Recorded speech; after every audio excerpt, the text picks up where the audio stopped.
तो हेलो बच्चा पार्टी, आज हम पढ़ने वाले इमीटर फॉलोवर सर्किट। अब ये सर्किट में ऐसा खास क्या है जो हमारे सिलेबस में है? ऐसा कुछ खास भी नहीं है और खास भी बहुत कुछ है। अब मैं आपको बताता हूँ, हमने कब ये पहले सेमेस्टर में क्या पढ़ा था? कॉमन इमीटर ट्रांजिस्टर एम्पलीफायर पढ़ा था। याद है या नहीं याद? कॉमन इमीटर ट्रांजिस्टर एम्पलीफायर याद है कुछ? अभी इसे मत देखो, जो मैं बता रहा हूँ वो सुनो। सर हमारे तो याद नहीं। चलो नहीं याद तो मैं अभी आपको बना के दिखा देता हूँ। देखो ये हमारा क्या था? Common emitter. कॉमन इमीटर मतलब जिसे कॉमन कहता है उसे क्या करते हैं? नीचे रखते हैं, तो इमीटर को नीचे आ जाएगा। अब ये क्या था? Common emitter transistor amplifier. इससे पहली वीडियो में आपने वोल्टेज डिवाइडर बायस पढ़ा था। सर बिल्कुल पढ़ा था। ऐसा हो सकता है हमने पढ़ा? बिल्कुल उससे ही मिलता जुलता है। यहाँ पे क्या होता था? एक रेजिस्टेंस होता है जिसे हम क्या बोलते हैं बच्चा? R1। यहाँ पर एक रेजिस्टेंस होता है जिसे हम क्या बोलते हैं बच्चा? R2। याद है कुछ? वोल्टेज डिवाइडर बायस में भी था R1 और R2। सर बिल्कुल थे। यहाँ पे क्या होता है? एक रेजिस्टेंस होता है जिसे क्या बोलते हैं हम? RC। यहाँ पर क्या था? Positive potential VCC। ये था। यहाँ पे RE पे एक रेजिस्टेंस होता है जो क्या करता है भैया? ऑपरेटिंग पॉइंट को स्टेबल करने का काम करता है। यही तो था हमारा। इसी तरीके का तो था हमारा क्या? आपका वोल्टेज डिवाइडर बायस। लेकिन जब हम बात करते हैं कॉमन ट्रांजिस्टर एम्पलीफायर की, तो भैया यहाँ पर हम एक लगा देते हैं कैपेसिटेंस CE। इस कैपेसिटेंस का काम क्या है भैया? जो आउटपुट या इनपुट है उससे AC कंपोनेंट को बाहर रखना। क्या कर रखना? AC कंपोनेंट को बाहर रखना। यहाँ एक कैपेसिटेंस लगा होता है C कलेक्टर कैपेसिटेंस। ठीक, ये क्या है? Emitter capacitance. याद रखना कुछ। ये क्या है? यहाँ होता है लोड RL। लोड RL का मतलब जिसमें हम आउटपुट लेते हैं, हमें जो भी चाहिए हम यहाँ से आउटपुट ले लेंगे। ये क्या है? Load RL। अब यहाँ पे क्या होता है? Input signal. यहाँ पे क्या लगा हुआ होता है? Capacitor C1। इसे C1 मान लो, इसे C2 मान लो। ठीक है। यहाँ पर क्या लगाते हैं हम? इनपुट लगाते हैं। आपको याद है कुछ?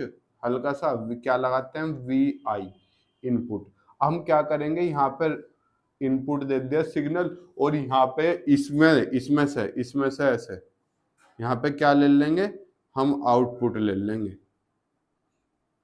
आउटपुट इसमें से तार वार जोड़ के बड़ा सिग्नल। ये हमारा क्या होता था बेटा?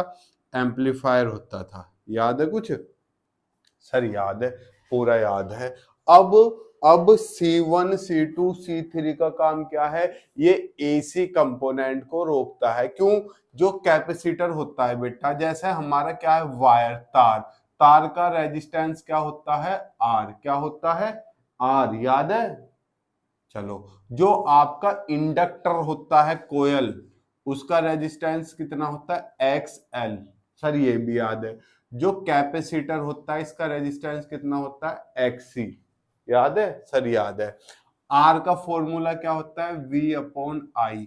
XL का फॉर्मूला या R का फॉर्मूला है कि ये भी होता है। याद है? सर नहीं याद तो याद रखने ना। इसमें जो रेजिस्टेंस लगता है उसका फॉर्मूला होता है L ओमेगा, और जो इसमें लगता है इसका होता है 1/ωc। ओमेगा क्या होता है? 2π/c। जब हम DC सोर्स की बात करते हैं, DC कैसा होता है? ऐसा चलता है स्ट्रेट।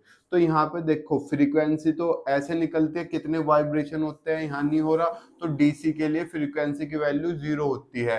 तो XC कितना हो गया? 1/0, यानी कि इंफिनिटी। समझो, थोड़ी सी खोपड़ी चलाओ कि जब हम कैपेसिटर लगा देते हैं तो इसका जो रेजिस्टेंस होता है वो DC के लिए इनफाइनाइट होता है, और रेजिस्टेंस का काम क्या है?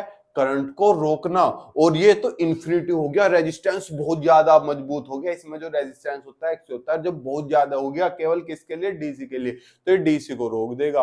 AC तो भैया क्या करती है? ओसिलेशन करती है, तो इसके लिए तो फ्रीक्वेंसी 0 नहीं रहनी, तो ये भी कम रहेगा। तो भैया ये AC को तो जाने देगा। क्या करेगा? AC को तो जाने देगा, लेकिन डीसी को वहीं रोक देगा। तो ये जो कैपेसिटेंस है ना C1 C2, इनका यूज क्या है? To block DC component, DC component को ये रोकते हैं। अब मुझे क्या बनाना है? Emitter follower circuit. समझो, मुझे ये नहीं पढ़ना ट्रांजिस्टर एम्पलीफायर, नहीं पढ़ना, मुझे पढ़ना क्या है? इमीटर फॉलोवर सर्किट पढ़ना है। तो इमीटर फॉलोवर सर्किट जब बनाते हैं ना, तो हम कुछ नहीं करते, एक तो ये रेजिस्टेंस हटा देंगे। इस रेजिस्टेंस का नाम क्या है बच्चा? कलेक्टर रेजिस्टेंस हटा देंगे। ये इमीटर कैपेसिटर हटा देंगे, इमीटर कैपेसिटर, ये इमीटर कैपेसिटर हटा दिया, ये हट जाएगा। और लोड आर एल भी हटा देंगे। अरे सर एक बात तो बताओ, जब लोड आर एल हटा दिया तो आउटपुट किससे लेंगे? भैया आउटपुट इसी रेजिस्टेंस से ले लेंगे। जो इमीटर रेजिस्टेंस है ना, इसे ही हम क्या मान लेंगे? इसे ही हम लोड आर एल मान लेंगे। और यहाँ पे जो आउटपुट लेंगे ना, आउटपुट वो इसके द्वारा ही ले लेंगे। कितना आउटपुट मान लिया? V naught. कितना? इसमें मान लो करंट कितनी बह रही है? आई ई बह रही है, तो वी ओ की वैल्यू कितनी होगी? आई ई आर ई। तो इतना मेरा आउटपुट मिल जाएगा। समझ गई? ये मेरा क्या बन गया? इमीटर फॉलोवर सर्किट बन गया। तो इसे हटा के मैं क्या लिख दूंगा? Circuit analysis. क्या? Circuit analysis. तो सर्किट एनालिसिस में कुछ नहीं है। समझ गई चांद मेरे? तो इन अगर मैं आपसे पूछूं क्या मेरा इमीटर फॉलोवर सर्किट क्या है, यहाँ थोड़ा ध्यान से देखो। Emitter follower circuit is a special case of common emitter amplifier, यानी कि कॉमन इमीटर एम्पलीफायर का एक यो स्पेशल केस है। कौन सा स्पेशल केस? इन विच, जिसमें there is an absence of collector resistance, जिसमें कलेक्टर रेजिस्टेंस की क्या होती है? अब्सेंस। अब्सेंस है ना, अनुपस्थिति, मिटाना दिया collector resistance. And emitter bypass capacitor. तो इमीटर बाईपास कैपेसिटर का नाम क्या था? सीई। सीई यहां जो लगा हुआ था ऐसे पैरेलल में, वो भी मिटा दिया। तो इसमें अब्सेंस होगी किसकी? इमीटर बाईपास इमीटर कैपेसिटेंस की और कलेक्टर रेजिस्टेंस, दोनों मिटा दो। किसमें से? कॉमन इमीटर एम्पलीफायर जो था, दोनों हटा दो उसमें से। तो हमें आउटपुट किससे मिलेगा? इमीटर से। तो इसी वजह से इमीटर फॉलोवर सर्किट कहते हैं, जो इमीटर के द्वारा फॉलो होता हो। तो यहाँ देखो, here emitter resistance R E work as a load resistor across which, यानी कि इसमें जो इमीटर रेजिस्टेंस है यही लोड रेजिस्टेंस का काम करता है। क्यों? क्योंकि इसमें से हम लोड रेजिस्टेंस भी हटा देते हैं। Across which output voltage V note is taken, जिसके एक्रोस हमें क्या मिलता है? आउटपुट वोल्टेज मिलता है। Only one DC supply VCC is used. यहाँ पे क्या यूज कर रहे हैं? वीसीसी यूज कर रहे हैं। सर्किट कैसा है मेरा? सर्किट कैसा है बेटा? NPN, यहाँ एरो का निशान। तो देखो VCC का पॉजिटिव सिरा कनेक्ट है, ये रहा N से, तो कलेक्टर तो हो गया रिवर्स बायस, और VCC का पॉजिटिव सिरा है P से, तो बेस क्या हो गया? Forward bias. तो यही लिखा हुआ है क्या? Only one DC supply VCC is used to make emitter base forward bias. देखो बेस, इमीटर बेस तो क्या हो गया? Forward bias. And collector emitter as reverse bias junction. यही तो बताया मैंने। देखो VCC प्लस किससे कनेक्ट है? N से, तो कलेक्टर इमीटर तो क्या हो गया? Reverse bias. और प्लस किससे कनेक्ट है? P से। तो जो P से P कनेक्ट हो वो फॉरवर्ड, और जो उल्टा हो वो क्या होता है? Reverse bias. ठीक। Resistors R1 and R2 forms a potential divider. आपको याद है इससे पहले हमने वोल्टेज डिवाइडर बायस पढ़ा। तो R1 R2 क्या करते हैं? पोटेंशियल डिवाइडर का काम करते हैं। तो यहाँ पे यही लिखा हुआ है। क्या कहाँ गया? Resistors R1 and R2 forms a potential divider arrangement for proper biasing of transistor. Transistor की प्रॉपर बाइसिंग के लिए क्या करते हैं? पोटेंशियल डिवाइडर का काम करते हैं। Here C1 and C2 are used to block DC। C1 और C2 किसे ब्लॉक कर रहे हैं, DC को ब्लॉक करते हैं। And to allow AC component if any present, और AC कंपोनेंट यदि उपस्थित है तो उसे जाने देते हैं। इमीटर रेजिस्टेंस RE, ये जो RE है यो keeping the operating point stable भी रखता है। आपको याद है वोल्टेज डिवाइडर बायस में RE IE RE की जरूरत पड़ती थी, तो ये भैया ऑपरेटिंग पॉइंट को क्या रखता है, स्टेबल, और साथ में लोड रेजिस्टेंस भी देता है। अब मैंने सबका बता दिया। ये दोनों किस लिए इस्तेमाल हो रहे हैं बच्चा, ये दोनों इस्तेमाल हो रहे हैं डीसी को ब्लॉक करने के लिए, ये दोनों पोटेंशियल को डिवाइड करने के लिए। ये क्या है, इसके दो यूज हैं, एक तो ऑपरेटिंग पॉइंट को स्टेबल रखता है और दूसरा इससे आउटपुट भी लेते हैं। तो ये मेरा पूरा का पूरा इसका क्या हो गया, सर्किट एनालिसिस हो गया। अब इसका स्क्रीनशॉट लो फटाफट, क्योंकि अब हम करने वाले हैं इसकी वर्किंग। अब जैसा आपसे कहा था इसकी वर्किंग की ओर अग्रसर होते हैं। पहले वर्किंग आपको मैं सिंपल वे में समझा दूं। देखो हमने इनपुट दिया VI कैसा इनपुट दिया, AC। तो CA1 क्या है, इस AC इनपुट को जाने देगा। क्यों, क्योंकि वो ब्लॉक करता है केवल DC को, तो AC को जाने देगा। अब AC पहुंचते पहुंचते यहाँ आउटपुट की तरीके से C2 भी जाने देगा, यहाँ V0 आउटपुट की तरीके से आपको दिखाई देगा। हमने यही लिखा है, when given AC voltage VI is applied, C1 allows it to pass, C1 इसे क्या कर देता है, अलो कर देता है, and becomes an input to BE, और ये बेस इमीटर जंक्शन पे किसका काम करता है, इनपुट का। ऑन एम्पलीफिकेशन, जब एम्पलीफिकेशन चाहिए है, this input AC component appears across RE, यो कहाँ दिखाई देता है, मैं RE पे और C2 पे। C2 इसे क्या कर देता है, C2 भी अलो कर देता है। C2 allows it to pass through as an output, और C2 इसे कैसे अलो कर देता है बाहर, एक आउटपुट की तरीके से। समझे, अभी तक हमने VCC का कोई यूज नहीं पढ़ा। हमने क्या किया, VI लगाया है, VI लगाया, AC था तो C1 ने जान दिया। क्यों जाने दिया, क्योंकि AC था, वो मुझे RE पे दिखाई दिया, और C2 ने भी अलो कर दिया क्योंकि AC था, तो मुझे वो एज ए आउटपुट मिल गया। अरे यहाँ से गया ऐसे और यहाँ से गया ऐसे, और यहाँ मुझे क्या मिल गया, आउटपुट मिल गया। ठीक, समझ गए, समझ गए। अब मैंने VCC अप्लाई कर दिया, व्हेन DC सप्लाई, VCC कैसा है, DC सप्लाई है, डायरेक्ट करंट है। VCC इज स्विच्ड ऑन, अब मैंने क्या किया, VCC का स्विच ऑन कर दिया। Then IE starts flowing through RE, तो यहाँ से नु आएगी करंट, यहाँ भी हो रहे होंगे प्रोसीजर, ये वोल्टेज डिवाइडर करता है काम। तो यहाँ आके आके आके आके किसमें, RE में फ्लो करेगी। तो RE में क्या करंट फ्लो करेगी, IE, तो मुझे IE RE मिल गया। यो भी पोटेंशियल है, तो यो पोटेंशियल भी किसका काम करेगा, आउटपुट का काम करेगा, यो भी आउटपुट का ही काम करेगा। RE it causes a voltage drop IE RE which appears as output, यो भी हमें कहा दिखाई देता है, आउटपुट की तरीके से दिखाई देता है। अब सर पहले वाला आउटपुट था या ये आउटपुट है, अरे नालायक को जरूरी थोड़ी है एक ही मिला, मुझे करंट मिल सकता है ना बहुत सारा, ऐसा थोड़ी एक बार मिल गया मैंने जेब में रख लिया, दोबारा ही मिल सकता है, तिबारा ही मिल सकता है, और मिलता रहता है। तो यहाँ पे मुझे क्या मिल गया, आउटपुट मिल गया। Whole of the output voltage is feedback, आपको याद है, सर नहीं याद, इससे जस्ट पहले में हमने क्या पढ़ा था, वोल्टेज डिवाइडर बायस, उसका नाम क्या था, फीडबैक रजिस्टर था, क्योंकि वापस उसमें क्या करते थे, हम वापस से फीड करा देते थे। तो मैंने इतनी फिगर बताई थी, ये इतनी फिगर किससे मिलती है, फीडबैक से। तो जो आउटपुट मिला V0, मैं उसे वापस किस में भेज दूंगा, VI के द्वारा इनपुट भेज दूंगा। ठीक, लेकिन ये निगेटिव फीडबैक रजिस्टर होता है। आपको याद है वोल्टेज डिवाइडर कैसा होता है, निगेटिव फीडबैक, आपने तो कल की क्लास में पढ़ा है, जस्ट आपको पता होना चाहिए, इससे जस्ट पहली क्लास में पढ़ा, कैसा है, निगेटिव फीडबैक है वो।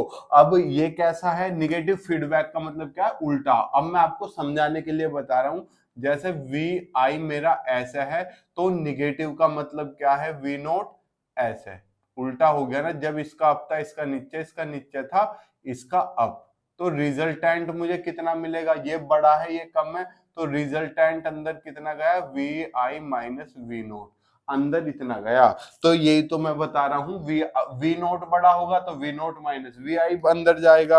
अब समझो, whole of the output voltage is feedback to the input circuit as the feedback is negative, so effective input voltage will be V I minus V naught या वी ओ। यही तो बता रहा हूं, इफेक्टिव इनपुट कितना हो गया, इतना, तो output voltage V note in phase with input. तो जब हमें बाहर निकलेगा वो फेज में होकर निकलेगा। सर फेज में कैसे निकलेगा? अरे ये उल्टा था, अब हमने इसमें अंदर पहुंचा के उसे भी क्या कर दिया, सीधा कर दिया ना। चलो समझ गए सर, समझ गए। अब इसका सर्किट की मुझे इसकी जरूरत नहीं है, इसे रफ कर देता हूँ। जो भी इसमें थोड़ा सा डाउटफुल है ये, क्योंकि इसके लिए आपके पुराने बेसिक्स वोल्टेज डिवाइडर बायस ये क्लियर होना चाहिए। वोल्टेज डिवाइडर बायस आप देखें जरूर, तब इसे समझे, तब आपको पता चलेगा निगेटिव फीडबैक क्यों होता है और क्या करते हैं, ये फीडबैक क्यों कराता है। ठीक, अब यहाँ समझो हम सर्किट, अरे यार मैंने रफ कर दिया। यहाँ पे क्या लिखा हुआ था, वी आई लिखा हुआ था, वी आई ऐसा था ना,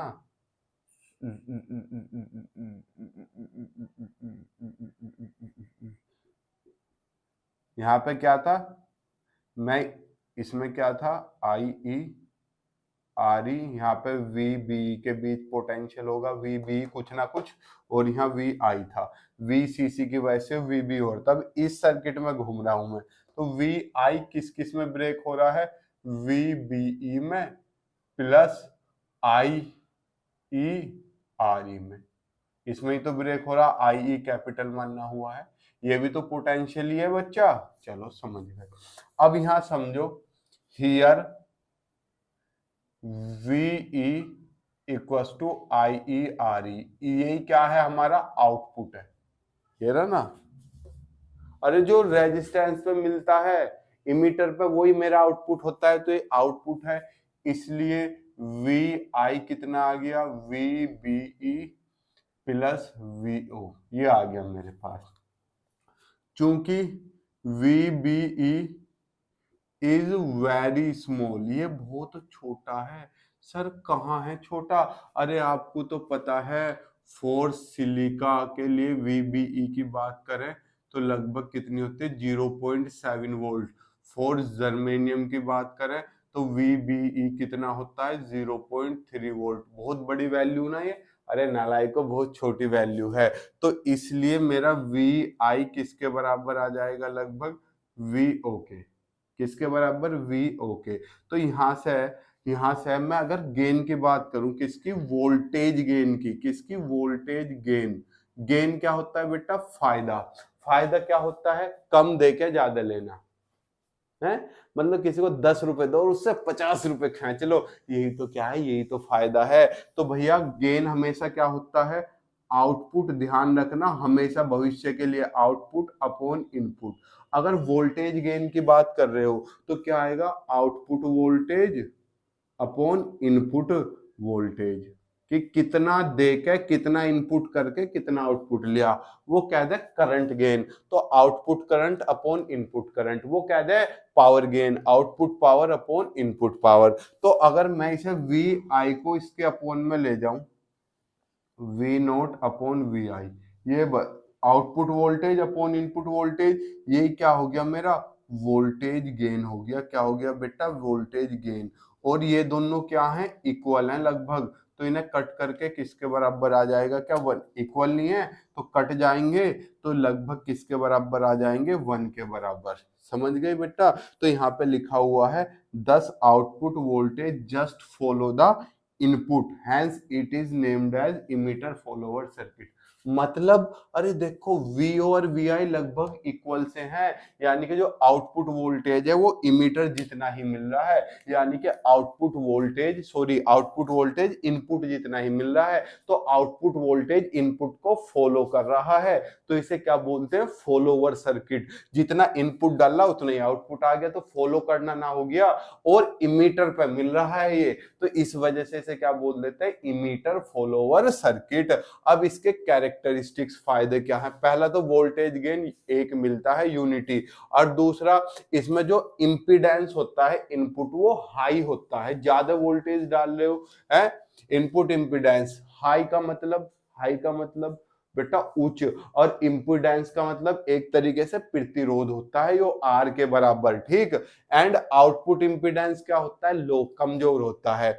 तो इसलिए हम इसका यूज इम्पीडेंस मैचिंग में कर सकते हैं। ध्यान रखना, इम्पीडेंस मैचिंग में उसी डिवाइस का यूज होता है जिसका इनपुट तो हाई हो और आउटपुट लो हो। समझ गए? इम्पीडेंस मैचिंग एक्सप्लेन कर दूंगा, अगर आपको नहीं समझ में आई, नहीं आई तो आगे लेक्चर्स हैं उनमें आएगी। There is relatively high current gain, इसका करंट गेन हाई होता है। वोल्टेज गेन तो 1 हो गया, लेकिन करंट गेन कितना होता है, high. Sir current gain high कैसे हो गया है, ये तो हमें पता ही नहीं, बता देंगे, टेंशन ना लो। करंट गेन क्या होता है, output current upon input current, समझना, output current upon input current. अब देखो, इनपुट इंपीडेंस क्या है, हाई है, इनपुट इंपीडेंस हाई है। इंपीडेंस क्या बताया मैंने, रेजिस्टेंस ही तो बताया। तो इनपुट रेजिस्टेंस हाई हो गया तो इनपुट करंट लो होगी, तो करंट इनपुट कैसी होगी, लो। और आउटपुट इंपीडेंस लो है, सॉरी, आउटपुट इंपीडेंस लो है, तो करंट क्या होगी, हाई, तो ऊपर करंट कैसी होगी, हाई। सर ऐसा क्यों? अबे यार, मैं इंपीडेंस का रेजिस्टेंस ना बता रहा, और रेजिस्टेंस क्या करंट का इनवर्सली नहीं होता। इनपुट का रेजिस्टेंस हाई है तो इनपुट की करंट क्या होगी, लो, और आउटपुट का रेजिस्टेंस जो है वो लो है तो करंट क्या होगी, हाई। तो हाई अपॉन लो, क्या हाई क्वांटिटी मिलेगी, बड़ी क्वांटिटी को छोटी से भाग करो तो क्या बड़ा ना हो जाता है। तो करंट गेन इसमें कैसा होता है, बड़ा होता है, हाई होता है। समझ गए? और आपको पता है P बराबर क्या होता है, VI। तो P डायरेक्टली प्रोपोर्शनल टू किसके, करंट के। तो अगर करंट गेन हाई है तो पावर गेन भी क्या होगा बच्चा, हाई होगा। बिल्कुल, मैंने तुम्हें क्या करा, डिटेल में समझा दिया। पूरे का स्क्रीनशॉट ले लो, पूरे के पूरे को छाप लो। मिलते हैं आपसे नेक्स्ट क्लास में। ये खुशखबरी है क्या, ये यूनिट यहाँ पर फिनिश हो गई है। अब हम कौन सी यूनिट स्टार्ट करेंगे, सेकंड यूनिट स्टार्ट करेंगे। मिलते हैं आपसे कल की क्लास में, तब तक के लिए जय हिंद, जय भारत, प्रणाम, शुभ संध्या।